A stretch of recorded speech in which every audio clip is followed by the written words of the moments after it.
Not everything the Bible says is as clear as you think. There are many details that even today we have overlooked. One of these most enigmatic stories is the Serpent of Genesis, whose interpretation goes beyond what is commonly believed, since we have misinterpreted it for years. What does this story really hide? The answer is much more incredible than you think. Stay until the end of this video, where we will explore an extraordinary interpretation of the snake that promises to reveal ancient mysteries and change your perception of the world forever. The story of the serpent in the Garden of Eden is one of the best known and most commented on in the Bible.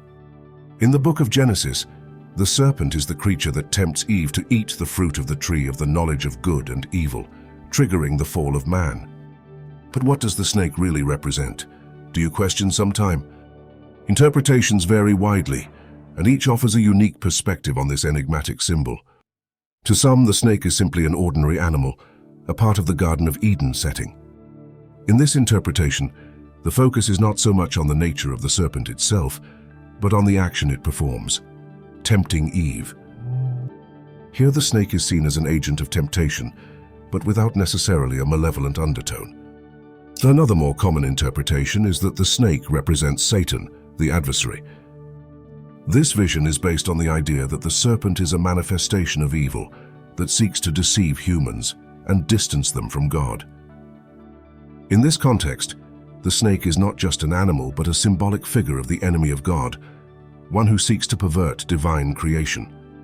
However, some scholars and theologians suggest that the snake could represent something more abstract, such as evil in general or human temptation. According to this interpretation, the snake is a symbol of the forces that lead us to make wrong decisions, of our own weaknesses and desires. In this sense, the snake is a personification of the internal challenges we face in our struggle to live according to our values and principles. So which of these interpretations is correct? The answer is found in the original texts of the Bible, which are written in Hebrew, in which we can capture nuances and connections that are lost in translation. In the book of Genesis, the word arumi is used to describe the nakedness of Adam and Eve before their disobedience, and arum to describe the craftiness of the serpent. Although these words seem different in English, as they are translated as naked and crafty or cunning, in Hebrew they share the same root, suggesting an intended connection between these concepts. This connection invites us to reflect on history in a deeper way. Before eating the fruit of the tree of the knowledge of good and evil, Adam and Eve are naked, but are not ashamed. They are in a state of innocence and purity. The serpent, described as cunning, represents temptation and deception. The similarity in the words makes us think about how the snake's cunning leads to the loss of innocence and the appearance of shame. This play on words can also make us consider the complexity of human nature. Nudity symbolizes vulnerability and transparency, while cunning can represent intelligence and the capacity for deception. In the Garden of Eden, before eating the forbidden fruit, Adam and Eve lived in a state of harmony and purity, connected to the divine and in tune with their environment. This state can be interpreted as a higher level of consciousness, where the human being was more aligned with his spiritual nature and less influenced by material desires and basic instincts. The snake, losing its legs and beginning to crawl, represents this fall from a higher state. Originally, the snake may have symbolized a creature with more freedom and mobility, but after its deception and the consequent disobedience of Adam and Eve, it becomes a symbol of materiality and degradation. This change also reflects the constant struggle within the human being between his instinctive material sides and his intellectual spiritual side. The snake crawling on the ground reminds us that after the fall, humanity became more rooted in the material and earthly. Our instinctive desires and physical needs began to dominate our lives more. On the other hand, the story of the snake and the fall also tells us about the capacity of human beings to overcome these challenges. Although we are now more connected to the material, the presence of our higher consciousness, represented by our intellectual and spiritual capacity, remains within us. The struggle between these two aspects of our nature is an essential part of the human experience.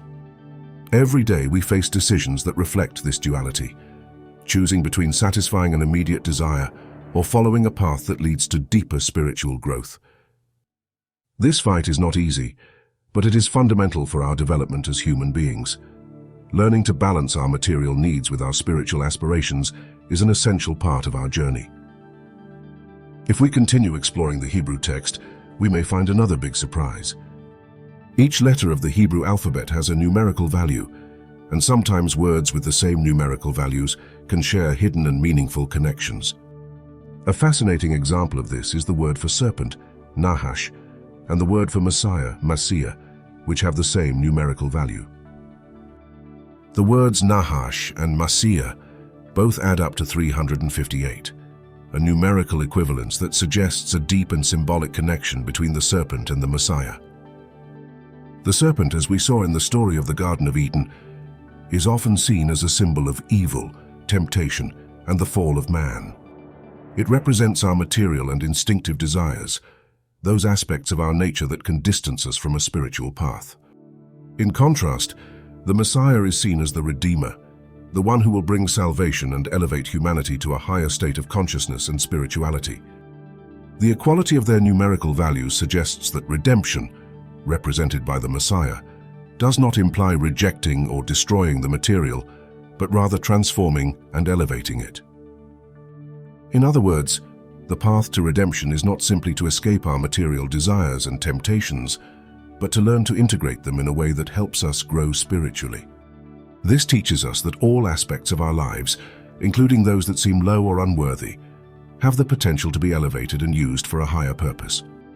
Temptation and desire, symbolized by the serpent, are not in themselves negative.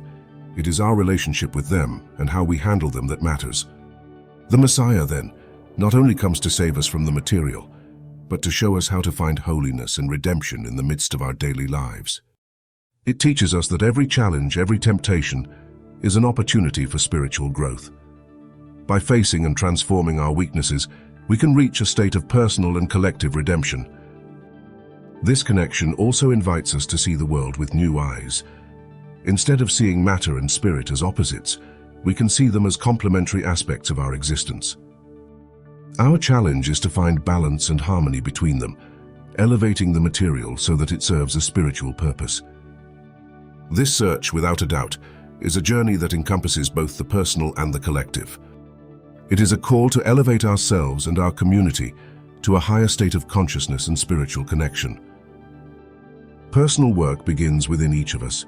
It involves examining our own actions, thoughts, and emotions, and making the necessary changes to align ourselves with higher spiritual values.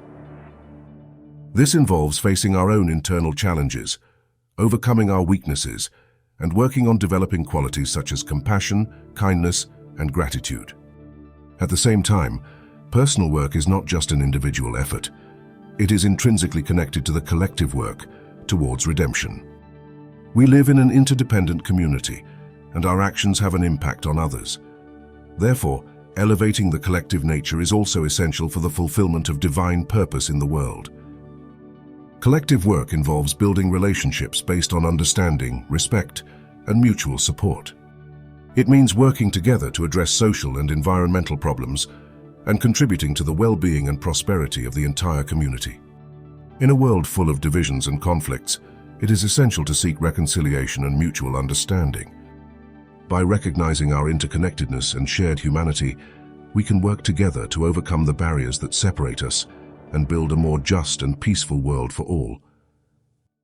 Redemption, then, is not just an individual goal, but a shared journey toward transformation and the realization of divine purpose in the world.